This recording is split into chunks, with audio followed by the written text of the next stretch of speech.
Parmi tous les sujets que la science peut traiter, il en est un qui me fascine plus que tous les autres.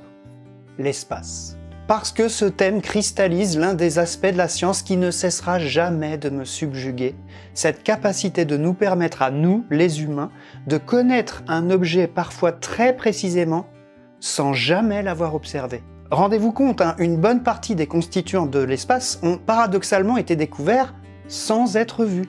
Alors oui, c'est vrai, l'histoire de l'astronomie, elle est aussi parsemée de découvertes faites par l'observation. Parfois, même ces deux pans se rejoignent, lorsque par exemple une observation confirme une prédiction faite par le calcul. Toujours est-il qu'au moment où je tourne cette vidéo, en 2024, même si nous avons en permanence des humains dans l'espace, et même si nous avons parcouru la surface de la Lune et envoyé du matériel sur Mars, il est évident que nous en savons beaucoup plus sur l'univers que ce que nous avons simplement physiquement observé. Alors comment en est-on arrivé là ? Comment a-t-on réussi à connaître de quoi était faite cette immensité sans pour autant avoir eu à la parcourir entièrement? Et d'ailleurs, est-on arrivé au bout des connaissances à ce sujet? Pour faire le point sur tout ça, je vous propose aujourd'hui une plongée dans l'histoire de l'astronomie ou comment, à force d'avoir la tête dans les étoiles, nous en sommes arrivés à se mettre des étoiles plein la tête. Une banalité pour ce genre de sujet serait de débuter par une phrase du style « De tout temps, les humains ont regardé les étoiles », ce qui est à la fois vrai et incomplet. Car s'il est indubitable que nous observons le ciel depuis l'aube de notre espèce, ce n'est que très récemment que nous avons cherché à le comprendre. En effet, les premières conceptions de l'espace étaient plutôt de l'ordre mythologique, les civilisations sumériennes, égyptiennes ou grecques par exemple, considérant que l'univers était une création divine et que sa compréhension résidait dans la croyance dans les forces surnaturelles que ce dieu avait distillées. L'un des premiers modèles nous est dû à la fois Aristote et Ptolémée, deux savants du 4e avant notre ère et du 2e siècle après notre ère. Selon eux, la Terre est au centre de l'univers, immobile, et tous les astres se déplacent sur des sphères détaillées dans ce modèle. Ptolémée introduira la notion d'épicycle pour répondre au phénomène étrange de mouvement rétrograde de certaines planètes. Le modèle est certes complexe, mais il répond convenablement aux observations. Tant et si bien que ce modèle restera en vigueur longtemps. Très longtemps. Car c'est seulement 1300 ans après qu'une révolution a lieu avec les propositions d'un nouveau modèle par Nicolaas Copernic, un astronome polonais. Et c'est une véritable bombe qui va faire exploser tous les modèles en vigueur que Copernic va lancer dans le monde de l'astronomie de l'époque avec son système héliocentrique, qui place cette fois le Soleil au milieu de toute chose.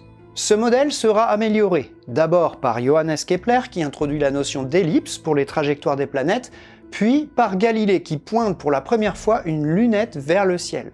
Et là, une question se pose. Pourquoi adopter ce point de vue copernicien? Car après tout, la description du monde n'a pas tant la vocation d'établir une vérité absolue que d'essayer de rendre compte du mieux possible des mouvements qu'on observe dans le ciel. Et à ce titre, la théorie géocentrique semblait bien remplir sa mission. Bon d'accord, à quelques détails près, mais le modèle héliocentrique ne souffre-t-il pas également de quelques approximations? La réponse à cette question est claire. La simplicité.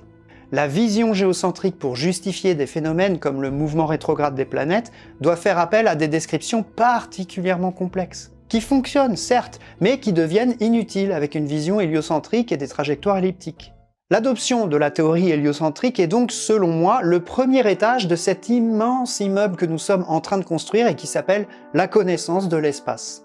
Et l'outil principal qui a permis à l'humanité d'atteindre cette première étape porte un nom. L'observation.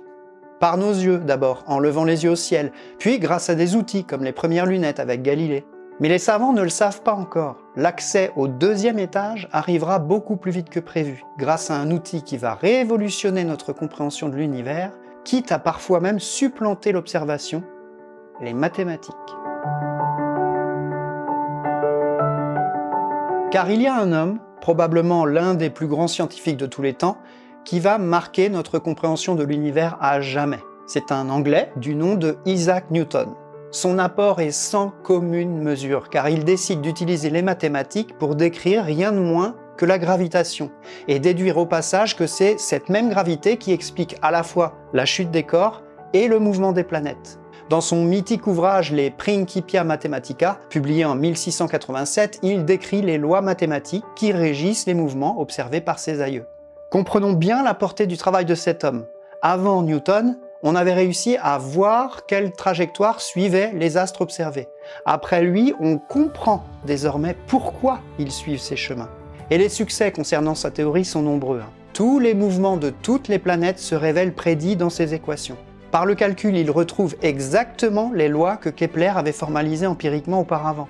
Il invente au passage ce qu'on appellera par la suite le calcul infinitésimal, en même temps que son grand rival Leibniz, ce qui donnera lieu à une véritable guerre de droits d'auteur entre les deux hommes. J'en ai fait un épisode sur ma propre chaîne, abonnez-vous. Seulement voilà, la progression de la connaissance des humains est ainsi faite qu'elle ne répond jamais vraiment totalement aux défis qui lui sont posés. Et si gracieuse soit-elle, la théorie de Newton comporte quelques zones d'ombre. Par exemple, si elle semble décrire parfaitement les effets de la gravitation, elle ne dit rien de ce qu'elle est réellement. Qu'est-ce que cette force qui agit de façon simultanée entre les objets et qui fait à la fois avancer les planètes et tomber des pommes? Autre petit caillou dans la chaussure de Newton, l'avance du périhélie de Mercure.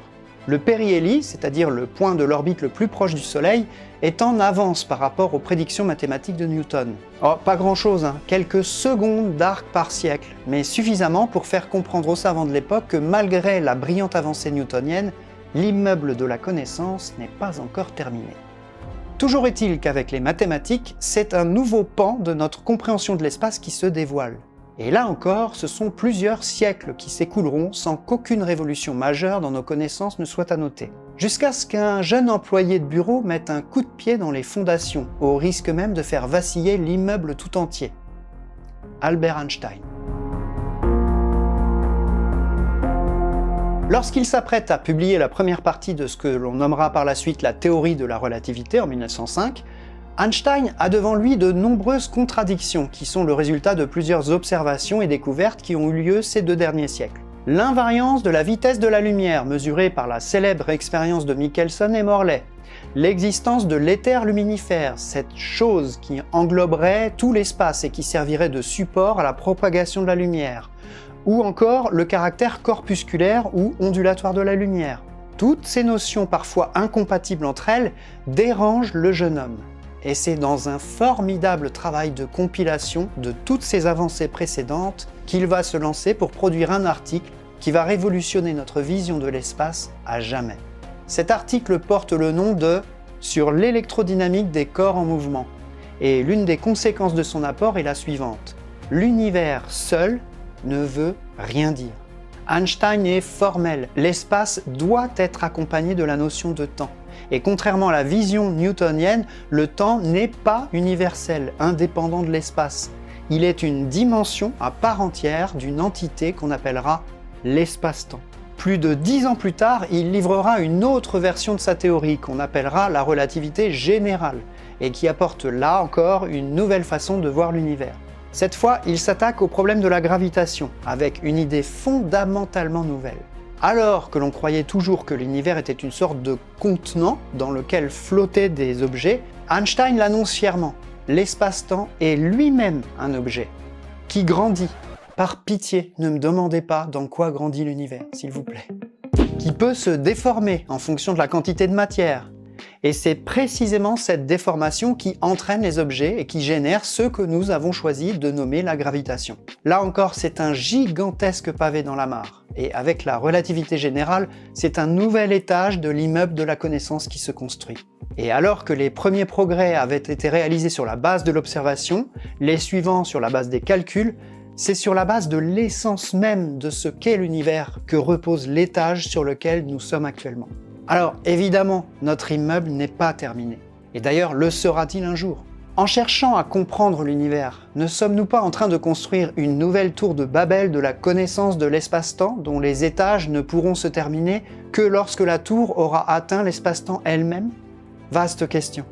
Toujours est-il que bien après Einstein, les découvertes ont continué à pleuvoir. Et il y a fort à parier que même si nos biais nous poussent toujours à penser que nous vivons quasiment au sommet de la connaissance, nous n'en sommes qu'au début de notre exploration.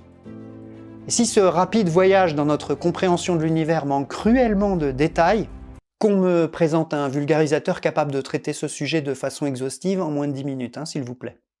Gageons que le reste de l'équipe de l'Aztec saura combler ces lacunes en apportant, j'en suis certain, des vidéos sur ce thème tout au long de ce chemin vers le solstice d'hiver. Je vous souhaite donc de bons moments en leur compagnie. D'ici là, ne prenez pas de risques, calculez-le.